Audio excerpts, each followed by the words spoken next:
अच्छा, अब चलिए आज शरीर को एक बहुत बड़ी और व्यस्त कंपनी की तरह देखते हैं, ये एक मजेदार नजरिया है। है ना?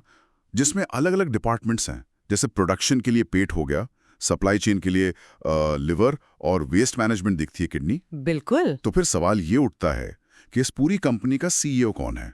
मतलब वो कौन है जो ये पक्का करता है कि सारे डिपार्टमेंट्स एक साथ बिना किसी गड़बड़ के काम करें?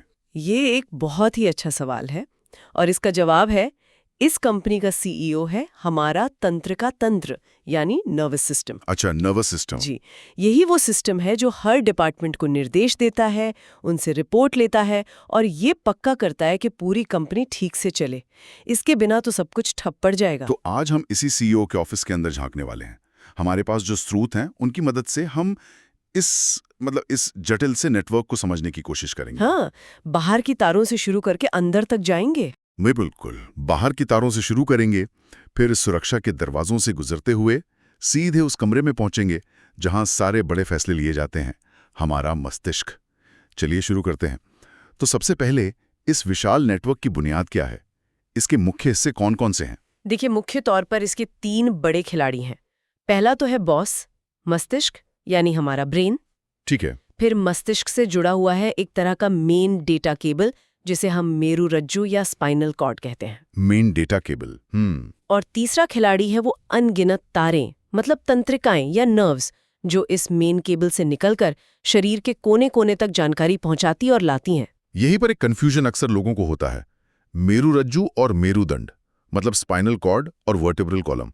लोग इन्हें एक ही समझ लेते हैं, पर ये तो अलग-अलग है ना? हाँ, बिल्कुल अलग। हमारे स्रोतों में इसे समझाने के लिए एक बहुत अच्छी मिसाल दी गई है। अच्छा। सोचिए कि मेरुरज्जु एक बहुत ही नाजुक और जरूरी बिजली की तार है। हम्म। अब उस तार को बचाने के लिए आप उसे एक मजबूत लचीले पाइप के अंदर डालेंगे। हाँ, बिल्कुल। वो पाइप ही मेरुदंड है, जिसे हम रीढ़ की हड्डी भी कहते हैं।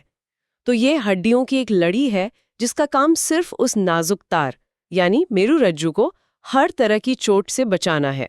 वाह, ये समझना तो बहुत जरूरी है। मतलब चोट लगने पर हड्डी टूटती है, पर असली नाजुक खजाना तो उसके अंदर सुरक्षित है। बिल्कुल। तो ये तो हुई मेन डेटा केबल की बात। अब उन छोटी छोटी तारों, मतलब तंत्रिकाओं के बारे में बताइए। हमारे हाथ में एक पिन चुभने से लेकर पैर पर मच्छर के काटने तक का एहसास सब इन्हीं की वजह से है। हाँ, सब कुछ। हमारे पास जो जानकारी है उसमें एक और अच्छा उदाहरण है, बिजली के तार और बल्ब का। जैसे स्विच ऑन करने पर तारें बिजली को बल्ब तक ले जाती हैं और बल्ब जल जाता है, वैसे ही मस्तिष्क से मिले आदेश को ये तंत्रिकाएं मांसपेशियों तक ले जाती हैं और हमारा हाथ हिलता है। और ये टू वे ट्रैफिक है ना? जानकारी बाहर से अंदर भी आती है। बिल्कुल, बाहर से जानकारी अंदर भी लाती हैं और अंदर से आदेश बाहर भी ले जाती हैं। तो अगर मैं अपने हाथ में एक गर्म कप महसूस करता हूँ, तो ये सिग्नल पहले इन बाहरी तारों से होकर उस मेन डेटा केबल तक, हाँ, मेरुरज्जु तक, और फिर वहां से सीईओ के ऑफिस यानी मस्तिष्क तक पहुंचता है। हाँ, और फिर मस्तिष्क फैसला लेता है कि हाथ हटाना है या नहीं। और ये सब बिजली की गति से भी तेज होता है। और आपके इस सवाल ने हमें सीधे तंत्रिका तंत्र के 2 मुख्य डिवीजनों पर ला खड़ा किया है। अच्छा, वो कौन से हैं? वो हिस्सा जो केंद्र में है, यानी सीईओ का ऑफिस, जो कि मस्तिष्क है, और मेन डेटा केबल जो मेरुरज्जु है, उसे हम कहते हैं केंद्रीय तंत्रिका तंत्र, सेंट्रल नर्वस सिस्टम या सीएनएस। सीएनएस, ठीक है, ये कमांड सेंटर हो गया। बिल्कुल, ये हमारा कमांड सेंटर है। और वो सारी तारें जो इस कमांड सेंटर से निकलकर पूरी कंपनी, मतलब पूरे शरीर में फैली हुई हैं, वो सब मिलकर बनाती हैं परिधीय तंत्रिका तंत्र या peripheral nervous system, PNS. Peripheral मतलब बाहर की ओर। सही पकड़ा। तो इसका काम है कमांड सेंटर और बाकी शरीर के बीच एक भरोसेमंद डाकिये की तरह काम करना। चिट्ठियां लाना और ले जाना। जी, और ये डाकिये भी 2 तरह के हैं। कुछ सीधे सीईओ ऑफिस मतलब मस्तिष्क से निकलते हैं, जिन्हें कपाल तंत्रिका कहते हैं, और बाकी मेन डेटा केबल यानी मेरुरज्जु से, जिन्हें मेरु तंत्रिका कहा जाता है। तो अब मुझे उस कमांड सेंटर के अंदर जाने की बहुत उत्सुकता हो रही है। आखिर उस हेड ऑफिस में क्या चल रहा है? मैंने सुना है इसके आकार और वजन के बारे में भी कुछ दिलचस्प बातें हैं। हाँ, ये कमांड सेंटर यानी हमारा मस्तिष्क एक बहुत ही सुरक्षित तिजोरी में बंद है, जिसे हम कपाल गुहा या क्रेनियल कैविटी कहते हैं। और वजन की बात करें तो एक वयस्क पुरुष के मस्तिष्क का वजन करीब 1350 से 1400 ग्राम होता है। और महिलाओं का? एक वयस्क महिला का करीब 1200 से 1300 ग्राम और नवजात शिशु का तो बस 350-400 ग्राम का होता है। इस वजन के अंतर को लेकर एक बहुत बड़ा मिथक भी है। लोग सोचते हैं कि दिमाग जितना भारी इंसान उतना ही बुद्धिमान, पर ये तो सच नहीं है ना? बिल्कुल सच नहीं है। ये एक बेबुनियाद बात है। किसी भी अंग का वजन शरीर के कुल वजन के अनुपात में होता है। अच्छा। पुरुषों का औसत शारीरिक वजन ज्यादा होता है, इसलिए उनके अंगों का वजन भी थोड़ा ज्यादा होता है। इसका इंटेलिजेंस से कोई लेना देना नहीं है। सही है। बल्कि मजेदार बात यह है कि मस्तिष्क का वजन शरीर के कुल वजन का सिर्फ 2% होता है, पर यह शरीर की कुल ऊर्जा का लगभग 20% इस्तेमाल कर लेता है। अरे वाह, मतलब ये इंजन छोटा है पर पावर बहुत ज्यादा खींचता है। बिल्कुल। तो ये तो हुई हड्डी की तिजोरी की बात। क्या इस तिजोरी के अंदर भी कोई सुरक्षा परत होती है? जैसे कीमती सामान को हम पहले बबल रैप में लपेटते हैं, फिर बॉक्स में रखते हैं। क्या बेहतरीन उदाहरण दिया है। जी हाँ, बिल्कुल ऐसा ही है। हड्डी के ठीक नीचे एक 3 परतों वाला सुरक्षा कवच है, जिसे मेनिंजेस कहते हैं। मेनिंजेस? हाँ, ये हेलमेट के अंदर वाले कुशन की तरह है। इसकी बाहरी परत को ड्यूरा मैटर, बीच वाली को एराक्नॉइड और जो सबसे अंदर की परत है, जो मस्तिष्क से चिपकी रहती है, उसे पिया मैटर कहते हैं। ये नाम याद रखना जरूरी नहीं है शायद। नहीं, बस ये समझना जरूरी है कि हमारा मस्तिष्क झटकों से बचाने के लिए एक मल्टी लेयर कुशनिंग सिस्टम में सुरक्षित है। ठीक है, तो अब हम सुरक्षा के सारे दरवाजे पार करके सीईओ के ऑफिस में आ गए हैं। तो बताइए, इस ऑफिस में कौन कौन से डिपार्टमेंट हैं? मैंने पढ़ा है कि इसे 3 मुख्य हिस्सों में बांटा गया है, अग्र, मध्य और पश्च मस्तिष्क। सही है। और इन तीनों में सबसे बड़ा है अग्र मस्तिष्क यानी फोर ब्रेन, और सबसे छोटा है मध्य मस्तिष्क मिड ब्रेन। और इसे याद रखने का एक मजेदार तरीका भी है ना? हाँ, जैसे 3 लोगों की फोटो में बीच वाला हमेशा थोड़ा दब जाता है, वैसे ही मध्य मस्तिष्क इन दोनों के बीच में दबकर सबसे छोटा रह गया है। हाँ, ये तो मैं कभी नहीं भूलूंगा। तो चलिए सबसे बड़े डिपार्टमेंट यानी अग्र मस्तिष्क से शुरू करते हैं। यहाँ क्या क्या होता है? अग्र मस्तिष्क में भी 3 बहुत जरूरी केबिन हैं, सेरेब्रम, थैलेमस और हाइपोथैलेमस। ओके।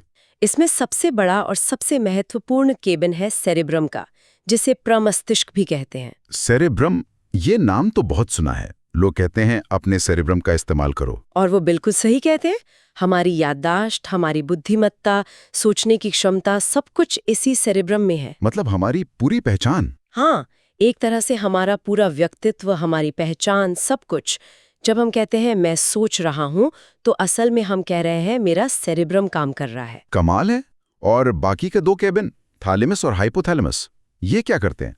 थैलेमस को आप कंपनी का रिसेप्शनिस्ट समझ सकती हैं। हाँ, हमारे 5 संवेदी अंग हैं, त्वचा, नाक, जीभ, आंखें और कान।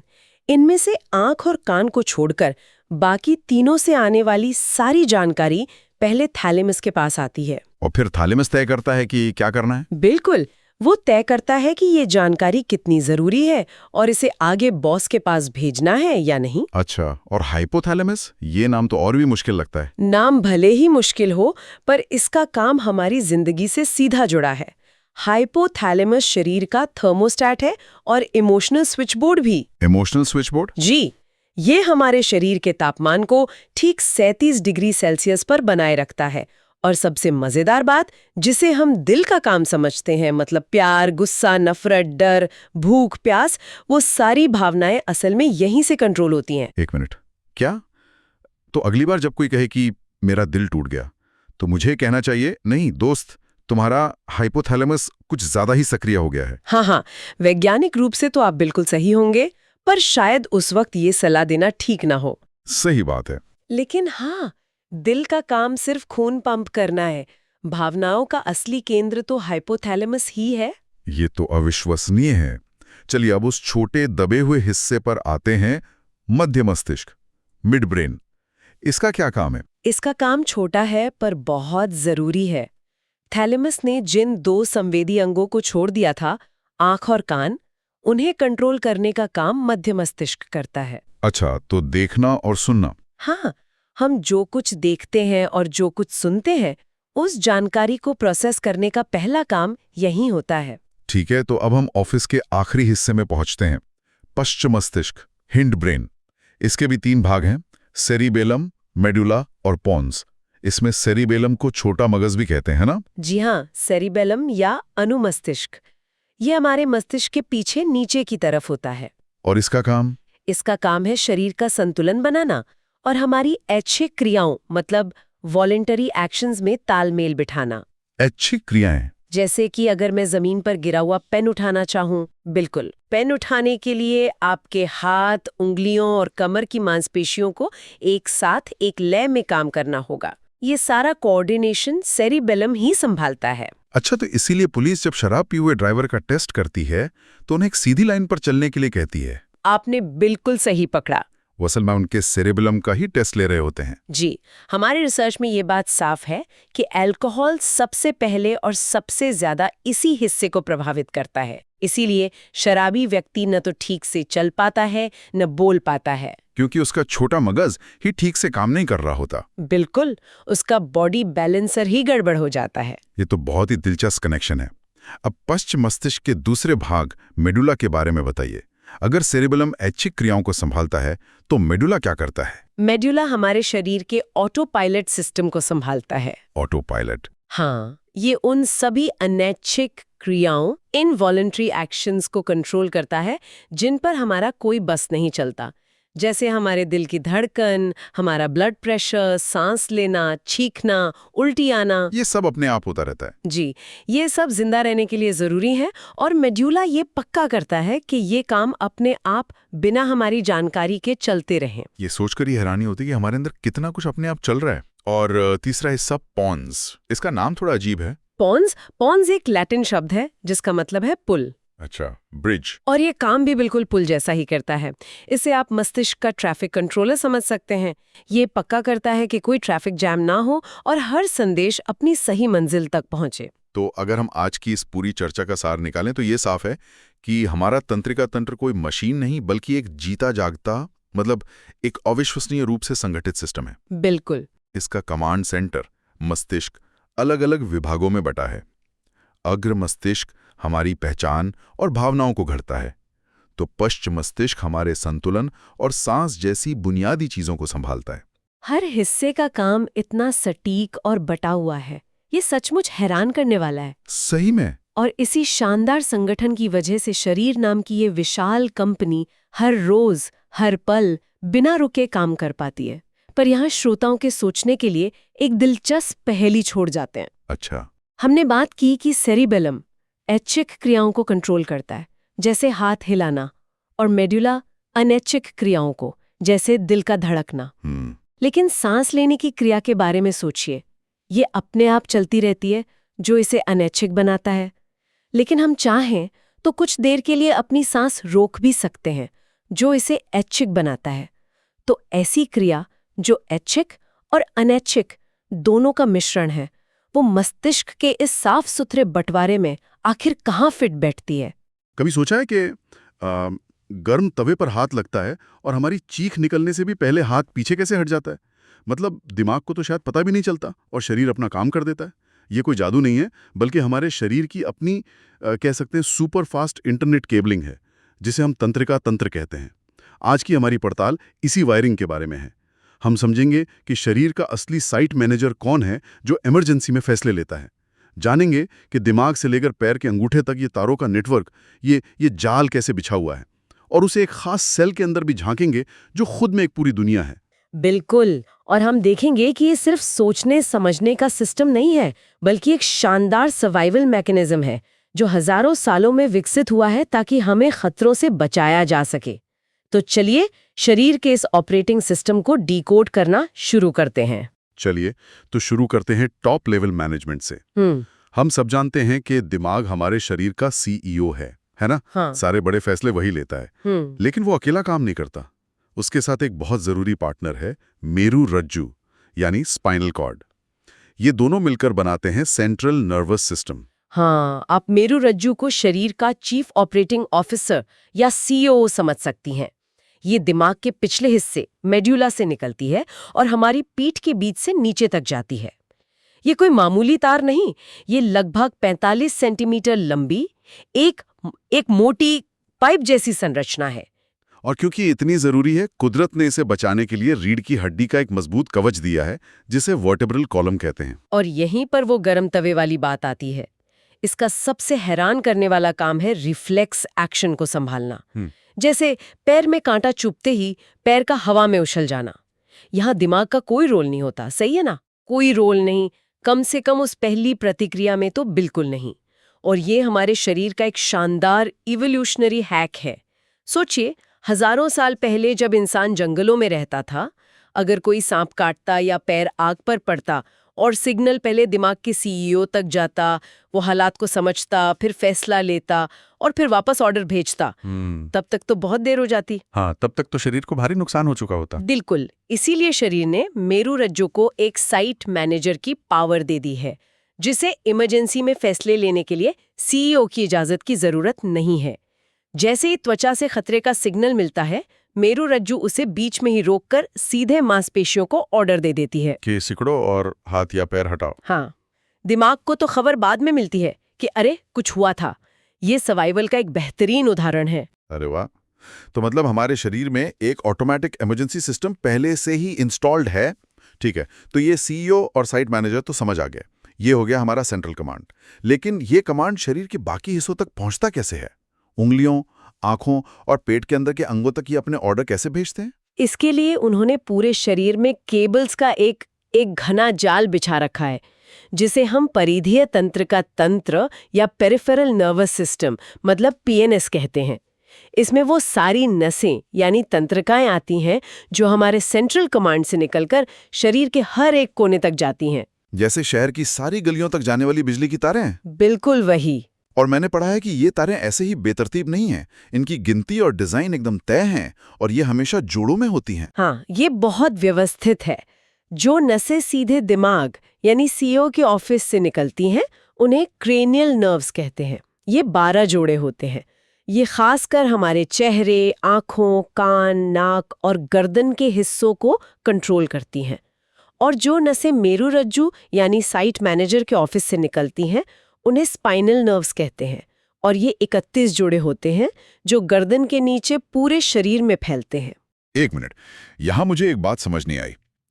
12 जोड़े सीधे दिमाग से और 31 जोड़े मेरुरज्जु से, ऐसा क्यों? मतलब कुछ नसों को ये वीआईपी ट्रीटमेंट क्यों मिलता है कि वो सीधे सीईओ से बात करें? बहुत अच्छा सवाल है। इसका कारण है प्राथमिकता और दूरी। सोचिए, हमारी सबसे जरूरी इंद्रियां देखना, सुनना, सूंघना, स्वाद लेना, ये सब हमारे सिर में है, दिमाग के बिल्कुल पास। हाँ, ये तो है। इन पर खतरे का असर भी तुरंत होता है, इसलिए इन्हें एक सीधी सुपरफास्ट लाइन दी गई है।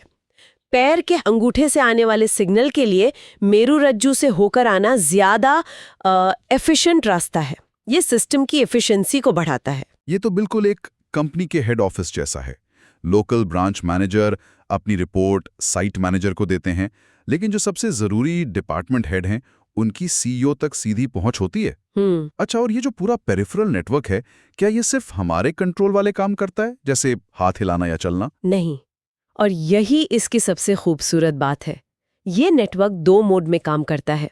एक है सोमैटिक सिस्टम, जो हमारे ऐच्छिक कामों को कंट्रोल करता है, जैसे चलना, लिखना, बोलना, वो काम जो हम सोच समझ कर करते हैं। हाँ, लेकिन दूसरा सिस्टम है ऑटोनॉमिक सिस्टम, जो ऑटो पायलट मोड पे चलता है। ऑटो पायलट जैसे कि? जैसे हमारी सांस लेना, दिल का धड़कना, पाचन क्रिया, इन पर हमारा कोई सीधा कंट्रोल नहीं होता। ये काम अपने आप होते रहते हैं, चाहे हम सो रहे हों या जाग रहे हों। कमाल की बात यह है कि एक ही नर्व का नेटवर्क इन दोनों तरह के सिग्नल्स को बिना गड़बड़ किए संभालता है। तो ये पूरा वायरिंग का जाल समझ आ गया। एक सेंट्रल कमांड और पूरे शहर में फैली केबल्स जो ऑटोमेटिक और मैनुअल दोनों काम कर रही हैं। लेकिन इन केबल्स के सिरों पर क्या लगा है? अगर कोई सेंसर ही ना हो तो ये सारा नेटवर्क बेकार है। दुनिया की जानकारी इस सिस्टम में आखिर एंटर कहां से करती है? इसका जवाब है रिसेप्टर्स। ये हमारे संवेदी अंगों आंख, कान, नाक, जीभ और त्वचा में लगे हुए खास माइक्रो सेंसर हैं। ये बाहरी दुनिया के सिग्नल्स को पकड़कर उन्हें ऐसी भाषा में बदलते हैं जिसे हमारे नर्वस सिस्टम समझ सके। यानी इलेक्ट्रिकल सिग्नल में। बिल्कुल। तो ये रिसेप्टर्स हमारे शरीर के माइक्रोफोन, कैमरे और थर्मामीटर की तरह हैं। हर काम के लिए एक अलग तरह का सेंसर। हाँ, एकदम। जैसे कान में मौजूद फोनोरिसेप्टर्स हवा के कंपन को पकड़कर उसे आवाज में बदलते हैं। लेकिन कमाल की बात यह है कि हमारी त्वचा में मौजूद थर्मोरिसेप्टर्स उसी हवा के तापमान को महसूस करते हैं। अच्छा। एक ही स्टिमुलस यानी हवा, लेकिन दो अलग अलग सेंसर उसे दो बिल्कुल अलग जानकारियों में बदल देते हैं, एक आवाज और दूसरी ठंडक। इसी तरह आंखों में रोशनी के लिए फोटोरिसेप्टर्स है और जीभ पर स्वाद के लिए गस्टेटरी रिसेप्टर्स। ये तो कमाल है।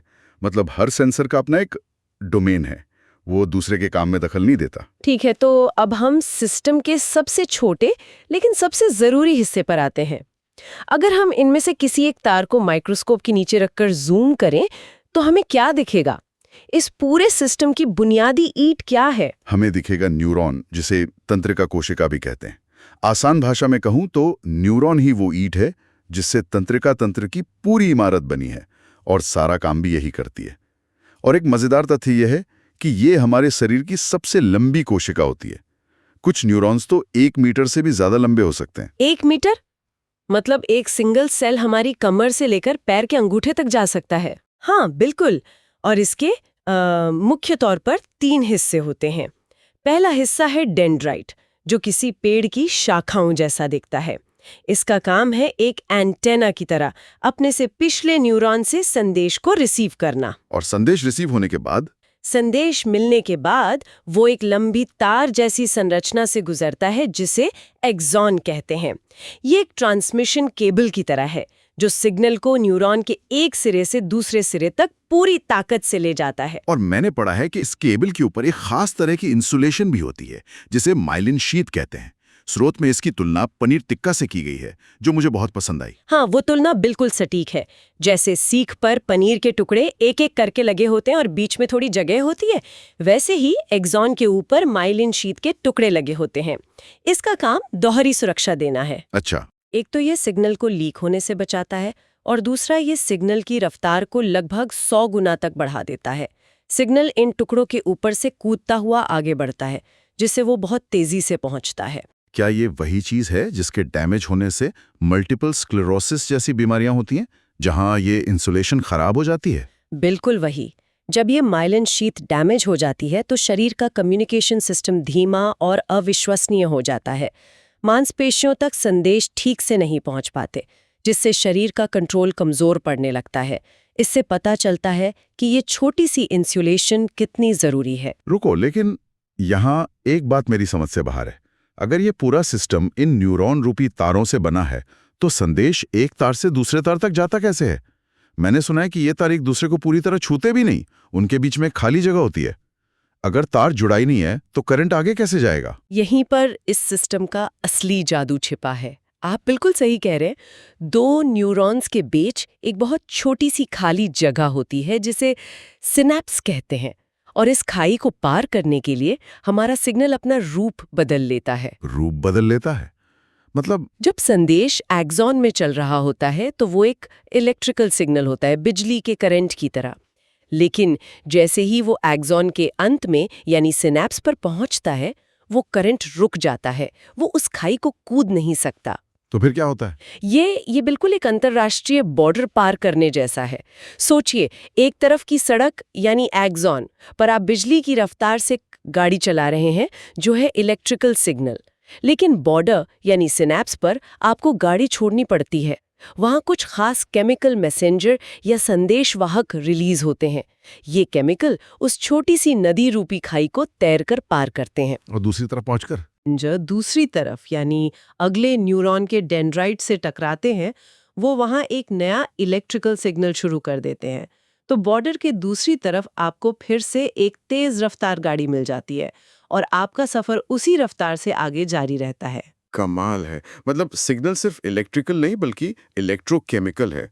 वो जरूरत पड़ने पर बिजली से केमिकल और फिर वापस केमिकल से बिजली में बदल जाता है, सिर्फ उस छोटी सी खाई को पार करने के लिए।